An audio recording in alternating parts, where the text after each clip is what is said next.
الحمد لله كفى وسلام على عباده الذين اصطفى أما بعد. قال الله تعالى: واعتصموا بحبل الله جميعا ولا تفرقوا. وقال: يا أيها الناس إنا خلقناكم من ذكر وأنثى وجعلناكم شعوبا وقبائل لتعارفوا.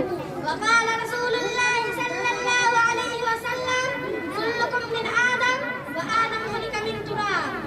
صدر محترم، اساتذہ اکرام اور میرے عزیز ساتھیوں، اس بزم پربہار میں میری تقریروں کا عنوان ہے: کیا زمانہ میں تنفع کی یہی باتیں ہیں؟ حضرات، وَلَا تَهِنُوا وَلَا تَحْزَنُوا وَأَنْتُمُ الْأَعْلَوْنَ إِن كُنتُم مُّؤْمِنِينَ، جس کا ترجمہ ہے: کمزور نہ بننا، غم نہ کرنا، تم ہی بلند ہوگے اگر تم سچے مومن ہو، یعنی اگر کوئی سچے دل سے پورے اسلام کا نام پیرا ہو تو پھرتی کہاں سے آئے گی، کمزوری کی کر پیدا ہوگی۔ اسی طرح اگر مسلمان ان حیث القام سیزا پلائی ہوئی دیوار پر چھائے تو ہم ہی یقیناً سب سے بلند رہیں گے۔ یہ خدائی وعدہ ہے اور خدا کا وعدہ کبھی جھوٹا نہیں ہو سکتا۔ حضرات، اللہ نے ہمیں کچھ بہت زیادہ آسان دیے ہیں۔ ان آسان کو اگر ہم صحیح طور پر استعمال کریں گے تو یقیناً ہم ایک ممتاز قوم کی حیثیت سے بنیں گے۔ اللہ کے رسول صلی اللہ علیہ وسلم کے اس ارشاد گرامی میں مسلمانوں کے صاف صاف دیکھے جا سکتے ہیں۔ ارشاد رسالہ: لا تباغضوا ولا تدابروا ولا تقاتلوا ولا تحاسدوا وكونوا عباد الله اخوانا، المسلم اخو المسلم لا يخذل ولا يظلم ولا يخذل۔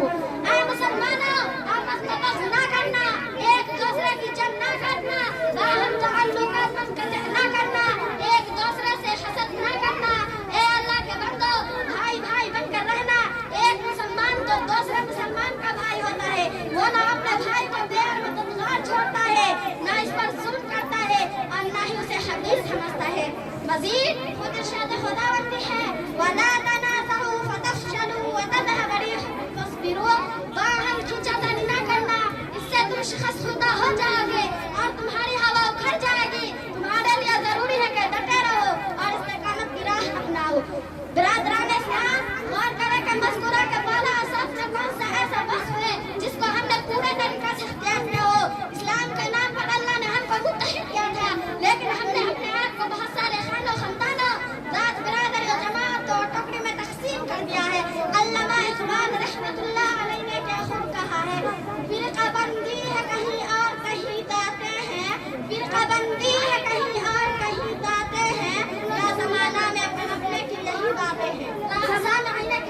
سارے انسان آدم علیہ السلام کے اولاد ہیں۔ قبائل و برادر محض تعارف کے لیے ہیں، نہ کہ تفاخر کے لیے ہیں۔ لہذا اس کو تفریق کا ذریعہ بنانا اور ذات و برادری کی بنیاد پر متحد میں تقسیم کر دینا انتہائی گھناؤنی حرکت، غیر اسلامی فرقہ بلکہ غیر انسانی طریقہ ہے۔ اللہ کی نگاہ میں افضلیت و برتری اور تفوق و امتیاز تقویٰ سے ہے۔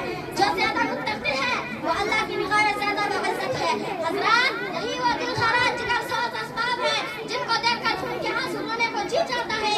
آج مسلمانوں کی صلاحیت کن چیزوں میں ظاہر ہو رہی ہے۔ جو قوم دوسرے کے لیے رحمت بنا کر بھیجی گئی تھی، وہ آج خود اپنے ہاتھ سے اپنا گلا گھونٹ رہی ہے۔ خدا ایک بار اس اجڑے چمن کو رشک بہارا کر دے اور مسلمانوں کی خدمت رفتہ ان کو لوٹا دے۔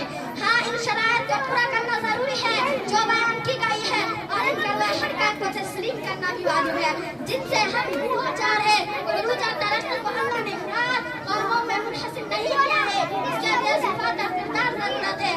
خدا ہمیں اپنے دین پر کامل طریقہ سے چلنے کی توفیق نصیب فرمائے، آمین۔ میں بلبل نالا ہوں ایک اجڑا گلستہ کا، میں بلبل نالا ہوں ایک اجڑا گلستہ کا، تعطیر کا سائل ہوں محتاج خدا در ہے، وما علینا الا البلاغ۔